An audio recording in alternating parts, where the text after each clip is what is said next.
When Dr. Michael Torres opened his medical bay that Tuesday morning and found a 10-foot-tall apex predator cradling what appeared to be a dying infant, he realized his coffee wasn't going to cut it.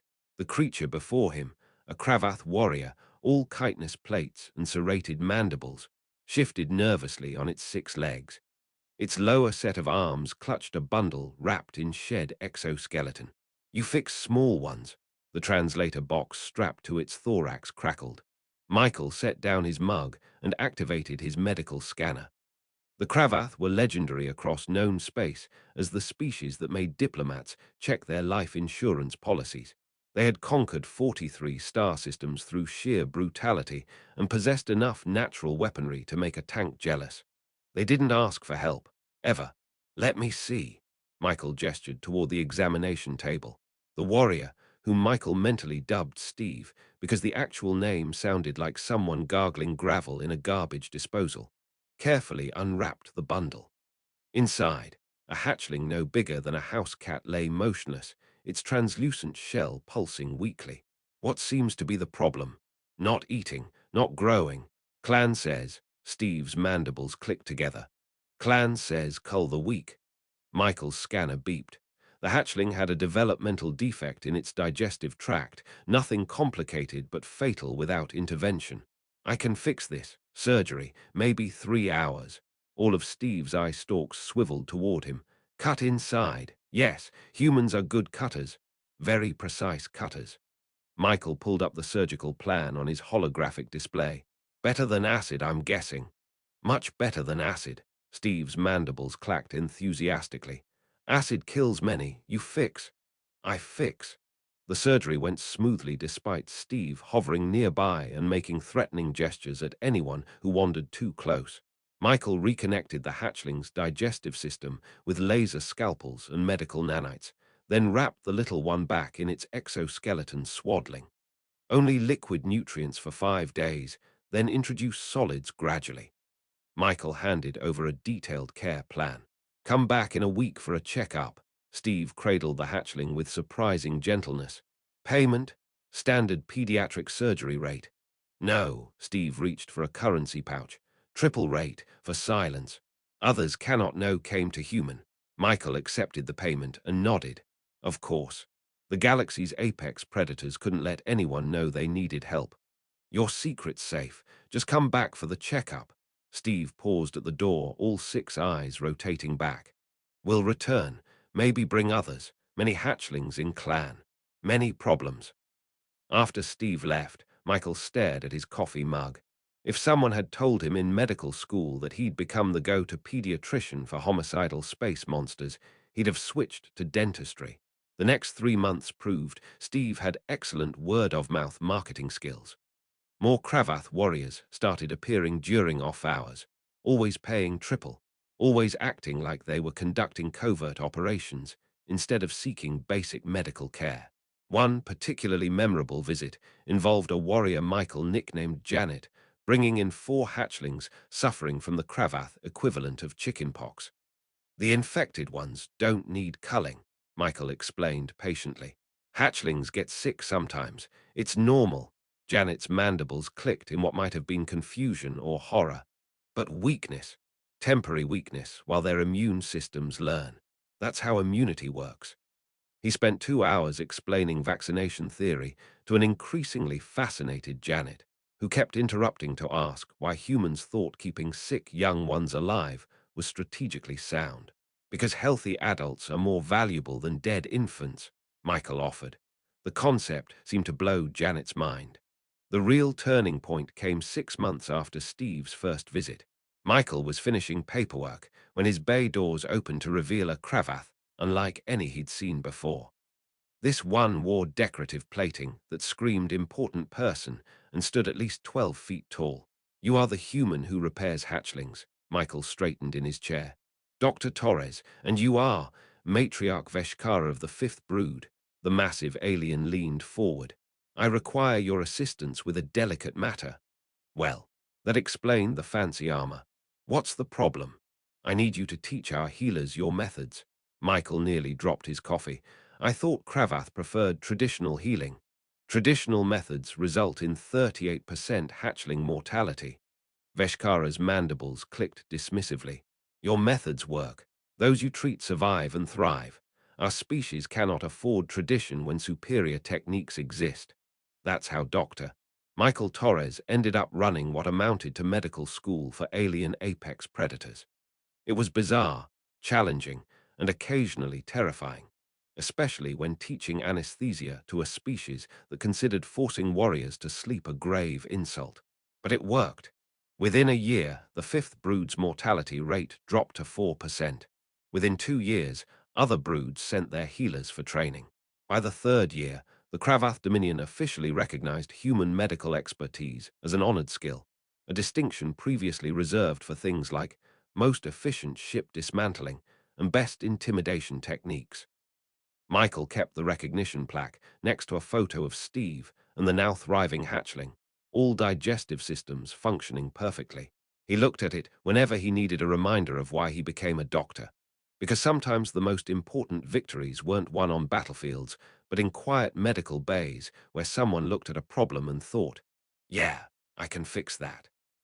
Even if that problem had more teeth than sense and came from a species that usually featured in other species' nightmare stories. His coffee consumption had actually decreased since treating Kravath patients. When you spend your days performing surgery on offspring of spacefaring apex predators, caffeine becomes redundant. Although he did request a bigger coffee mug after the time a warrior he'd nicknamed Dave brought in twins. Dave's twins were stuck together, sharing nutrients and not fully separated. Michael explained it was a natural variation, rare but not unheard of, and definitely not grounds for culling. The surgery took 6 hours. When Michael finished, he had two perfectly healthy separated hatchlings, each with fully functional exoskeletons. That's when Dave fainted. Michael hadn't known Kravath could faint. He certainly hadn't expected a warrior easily twice his mass to topple over like a felled tree, nearly destroying a diagnostic machine. Note to self, Michael muttered, stepping over the unconscious warrior. Add fainting to the parent warning sheet. When Dave regained consciousness, the warrior spent several minutes just staring at the hatchlings, all 6 arms twitching as if afraid to touch them. You can hold them, Michael said. Physical contact helps shell development, not break them. They're tougher than they look, just like their parent. Michael demonstrated proper holding technique, then transferred one hatchling to Dave's upper arms and the other to the lower set. The sight of a battle-hardened Kravath warrior cradling two tiny infants with the gentleness of a master craftsman was something Michael wished he could share with the galaxy. Then again, maybe that's why the Kravath kept coming in secret. They need names, Dave clicked softly. Any ideas? Could name after human doctor who saved them is traditional. Honor those who give life. Michael blinked. You want to name your hatchlings after me? Maybe not exact name. Hard to click properly.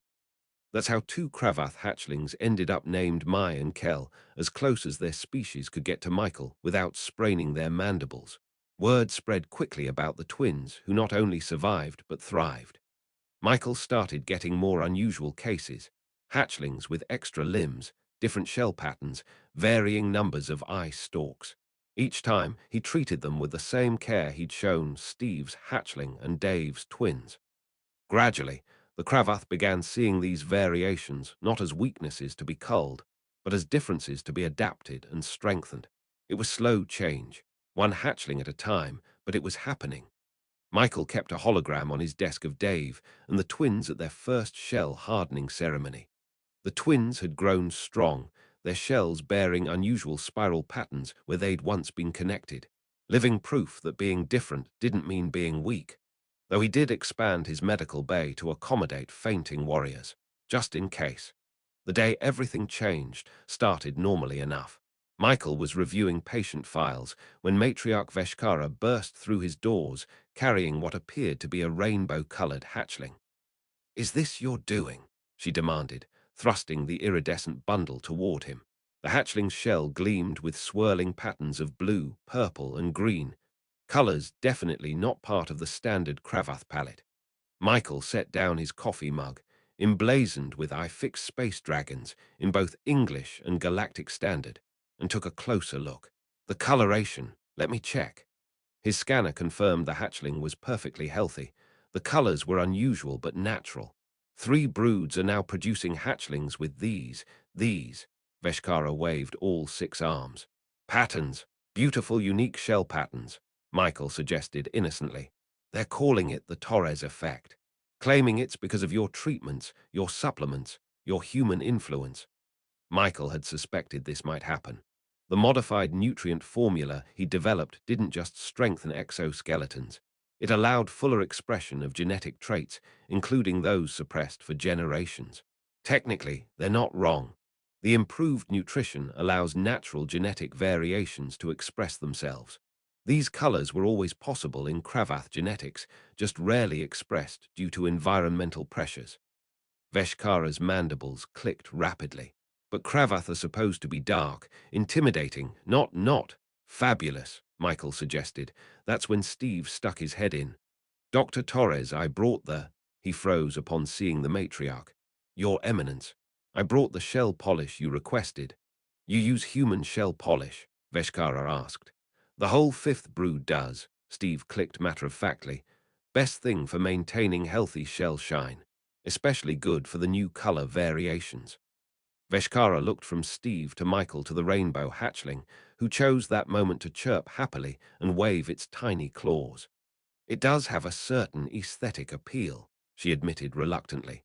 Studies show predatory species with bright coloration tend to be perceived as more dangerous, not less, Michael added.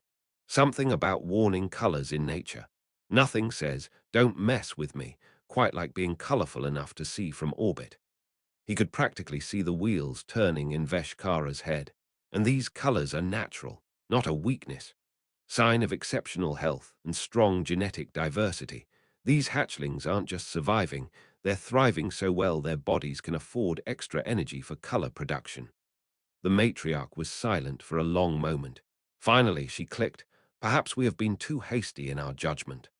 Within a year, the Cravath Dominion went from being the terror of the galaxy to being known as those scary rainbow space dragons. Their reputation for ferocity didn't diminish. If anything, it increased. After all, only the most confident predator would dare to be that fabulous. The trend sparked what became known as the Great Shell Tint debate, with traditionalists initially arguing against the new colors. But it's hard to maintain opposition when your fiercest warriors proudly sport iridescent shells, and the matriarch herself begins hosting warrior enhancement symposiums. Definitely not shell polish parties. Michael developed a whole line of polishes, each designed to enhance and protect different color variations. The best seller was Warrior's Pride, a formula that brought out natural iridescence while maintaining the traditional intimidating gleam. Dave's twins, Mai and Kel, were among the first to develop the new coloration. Their spiral patterns shimmered with blues and purples, making them easily recognizable. They became symbols for changing times, proof that being different could be a source of strength. The most amusing part, other species in the galaxy found the colorful Cravath more terrifying than their monochrome predecessors. Something about the combination of razor-sharp claws, massive size, and prismatic sparkles really messed with their threat assessment. Simple psychology, Michael explained to a perplexed Veshkara. If something that big and dangerous is confident enough to be pretty, it must be really sure of its ability to back up the display. Veshkara's response was to commission a special polish in royal purple with gold highlights. Within a week, there was a waiting list among the warrior caste. Michael added it to his ever-growing list of things he never expected to deal with in medical school, right under fainting warriors, and just above, explaining to a Cravath parent why their hatchling's first word was coffee. When Michael received an invitation to keynote the 347th Annual Galactic Medical Conference, he knew it would be interesting, especially since the organizers added a personal note requesting that he please prevent any attending Cravath medical personnel from intimidating other participants. What do they mean, again? Michael asked Steve, who was helping organize medical supplies. Steve's mandibles clicked in embarrassment. Last year's conference had incidents before your training program. Old Cravath healers tried to demonstrate traditional acid-based treatments. Many participants required therapy afterward. Michael pinched the bridge of his nose. Right, of course they did.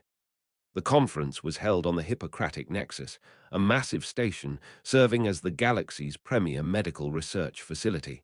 Michael arrived with his team of newly graduated Cravath medical specialists, including Steve's eldest offspring, now a promising pediatric surgeon, and one of Dave's twins, Kel, who developed an interest in xenogenetics. The first sign this wouldn't be a normal conference came when they entered the main reception hall. Every species present took one look at the Cravath entourage and tried to reach the exits, only to freeze in confusion when they realized the supposedly terrifying predators were wearing medical coats and discussing pediatric care protocols. Did you see the new paper on cross-species immunology? Kel was asking a colleague, their iridescent shell gleaming. The implications for vaccine development are fascinating. A nearby Xerxian blob creature did a double take, its sensory appendages rippling in shock. Michael cleared his throat. Right, everyone. Remember professional demeanor at all times. No intimidation displays, even accidental ones. And please try not to click your mandibles too enthusiastically. The acoustic dampers can only handle so much. His team nodded, eye stalks bobbing in agreement. They'd practiced for this, running simulations of various social interactions. Michael was particularly proud of the session where they'd mastered professional disagreement without accidentally challenging someone to ritual combat. The keynote went well.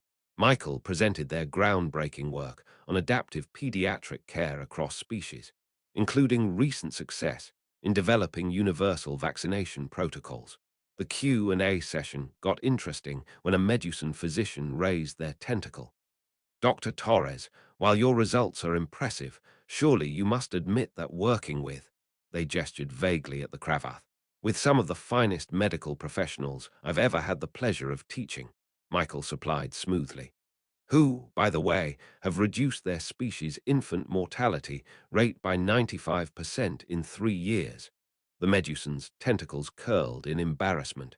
We're currently pioneering revolutionary techniques in genetic therapy that could benefit every species in this room, Kel interjected politely. Would you like to see our latest research data? We've been particularly successful in treating genetic disorders affecting exoskeleton development, with implications for any species with chitinous or cartilaginous support structures. The room went quiet as the assembled medical professionals processed the sight of a rainbow-colored Cravath, earnestly discussing genetic therapy while wearing a lab coat. Then a young Archerian doctor raised their hand. Question about the shell-strengthening treatments.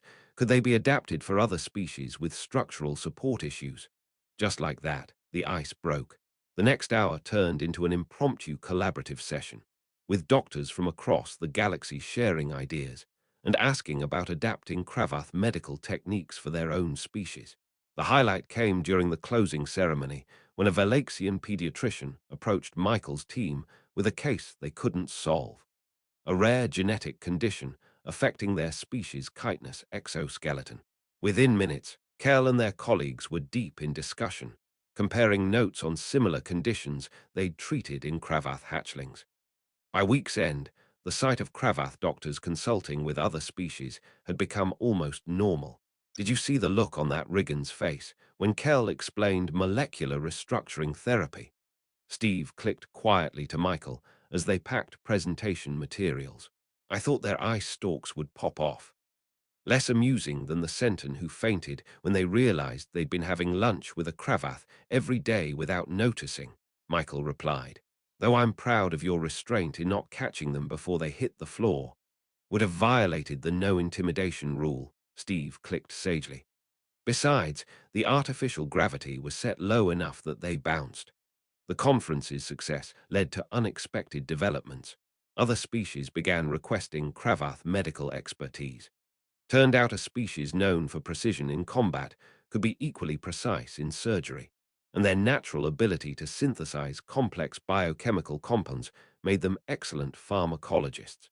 Michael's medical bay became an unofficial interspecies teaching hospital. He expanded again, adding a whole wing for cross-species medical education. The sight of Cravath doctors teaching gentle healing techniques while sporting iridescent shells became a symbol of how far they'd come. Though he did institute a new rule. Under no circumstances demonstrate traditional Cravath healing techniques. Some things were better left in the past, especially if they involved acid. He also got another coffee mug. This one read, "I taught space dragons to heal," and had a holographic image of a Cravath in a lab coat. Steve's offspring gave it to him as a graduation present. The most satisfying moment came when the Galactic Medical Council officially recognized Cravath medical techniques, the new ones, not the acid-based ones, as a certified medical specialty. The certificate arrived with a note. "Thank you for turning the galaxy's most feared predators into its most sought-after pediatricians, though we're still not sure how you did it." Michael just smiled and took another sip from his coffee mug. Sometimes the best answers in medicine weren't about how you did something, but why. And wanting to help, whether you were human, Cravath, or any other species, was the best why there was. Though he did stock extra crash pads in the new teaching hospital, just in case. Michael had gotten used to unusual things in his medical career. Rainbow-colored Cravath, fainting warriors, ever-increasing coffee mug sizes, all normal now. But even he paused when a Crixian Hunter Alpha walked in carrying what appeared to be a mewling ball of teeth and claws. "Heard you fix broken ones," the Crixian rumbled, its fur bristling nervously. "Make strong." Michael glanced at Steve, who was updating patient records. His first Cravath parent had become an unofficial liaison for the practice. Steve's mandibles clicked in their version of a shrug. Word spreads, especially among apex predator species. They watch each other. "Right." Michael turned back to the Crixian. "Let's take a look at your little one." That's how Dr. Michael Torres's practice became known as the go-to medical facility for predatory species pediatric care. After the Crixians came the Velocirons, basically space raptors with advanced technology. Then the Mantiri. Imagine praying mantises the size of cars. Even a few Xenorites, which turned out to be real and had their own civilization once you got past the whole acid blood thing. Each new species brought challenges. The Crixians needed special padding because their cubs couldn't retract claws for the first few months. The Velocirons required reinforced doors after an incident involving an overprotective parent and their natural ability to figure out how to open things. The Mantiri needed extra high ceilings. The Xenorites got their own special ward with acid-proof everything. But the most interesting development came from how the species interacted in the waiting room. "Your hatchling's shell patterns are most impressive," a Crixian Hunter Alpha commented to a Cravath warrior one morning. "Very intimidating." "Thank you," the Cravath clicked back, their iridescent shell gleaming. "Your cub's tooth development is remarkably advanced. They will be fearsome hunters." Michael watched from his office as the galaxy's most dangerous species engaged in what amounted to pediatric play dates, comparing notes on child-rearing and sharing tips on everything from proper nutrient intake to the best ways to child-proof a spacecraft. "Did you know," he overheard a Velociran explaining to fascinated parents, "that human medical techniques can improve hunting reflex development without any acid or combat training?" The assembled predators made appreciative sounds. Traditional medicine among predatory species followed the survive or don't school of treatment, often with fatal results. The idea that you could actually help young ones become stronger without risking their lives was revolutionary. One particularly memorable day involved a Xenorite queen, wearing a hastily constructed containment suit to prevent acid drips, getting into a detailed discussion with a Mantiri matriarch about the benefits of proper prenatal care. "Less than 5% mortality rate," the Xenorite was explaining, her translator struggling to convey excitement. "No need for huge clutches when all survive. Efficiency.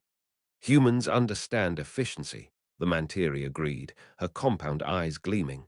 Michael updated his coffee mug collection, the newest red, making apex predators into helicopter parents since Tuesday, and had a holographic display showing various species fussing over their young. The real breakthrough came when he walked into his bay one morning to find representatives from every predatory species engaged in a very serious discussion. "Dr. Torres," Steve called out, waving all 6 arms. "We have proposal."